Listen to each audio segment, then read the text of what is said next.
जातिवादी, यहाँ का जातिवादी मनुवादी जिसके खौफ से डरता है, यहाँ का जातिवादी मनुवादी जिसके खौफ से डरता है, और बहुजन समाज का आदमी जिसकी हिफाजत के लिए मरता है। अरे इस भारत में ये माँ बहनों की रक्षा कोई भी भगवान नहीं करता, ये माँ बहनों की रक्षा कोई करता है तो मेरे भीम का संविधान करता है। तर बाबासाहेबांनी सगळ्यांना दिलं, मग बाबासाहेबांचा हा समाज हा मागे का असावा, हा वंचित का असावा?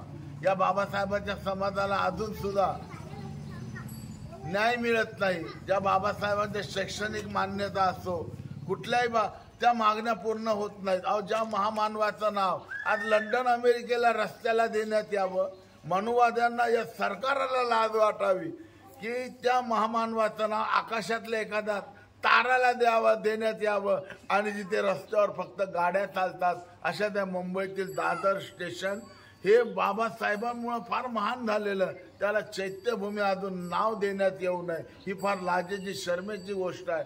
ती सुद्धा बाजू घेऊन आमचे विकास भाऊ या ठिकाणी उपोषणाला 12वा दिवस आहे। अरे 12 तास उपाशी राहून बघा, पोटाच्या आतडा पोटाचे हाल काय होतात। आणि आम्ही जर दुपारचं जेवण विसरलं की बायको आणि पोरं फोन करतात, अहो जेवले का? पोरं म्हणतात पप्पा जेवले का? 12 दिवस माणूस जेवला नसेल तर परिवारावर काय परिस्थिती झाली असेल, काय दुःख। पण परवा नाही परिवाराची, समाजाला न्याय मिळाला पाहिजे, त्या उद्देशातून या ठिकाणी ही स्वाभिमानी लढाई चालू आहे। आंबेडकरी चळवळीची ही बहुजन समाजाला मिळणाऱ्या अधिकारासाठी स्वाभिमानी लढाई, या लढाईसाठी त्यांनी किंवा गावातील ठराविक लोकांनी किंवा त्यांच्या परिवारातील किंवा त्यांच्या नातेवाईकांनी लढावं, ही चुकीची बाब आहे। मला कळलं, मुंबईहून माझी नैतिकता आहे की इथं यांना न भेटता मी असंच निघून जावं।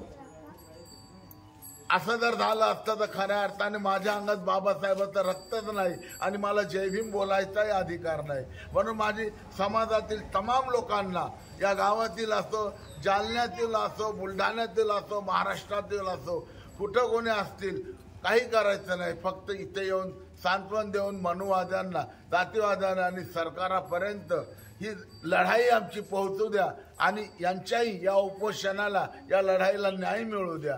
सगळ्यांचा हा प्रयत्न कामी यावा अशा मी सगळ्यांसाठी शुभेच्छा व्यक्त करतो, आमच्या विकास भाऊसाठी व्यक्त करतो। आणि त्यांचं उपोषण आहे, त्यांना कुठलाही त्रास न होता यशस्वी व्हावं आणि अधिकार आमच्या पदरी पडू नयेत, आमचा अधिकार आहे तो आम्हाला मिळावा, एवढे बोलून मी माझं 2 शब्द संपवतो।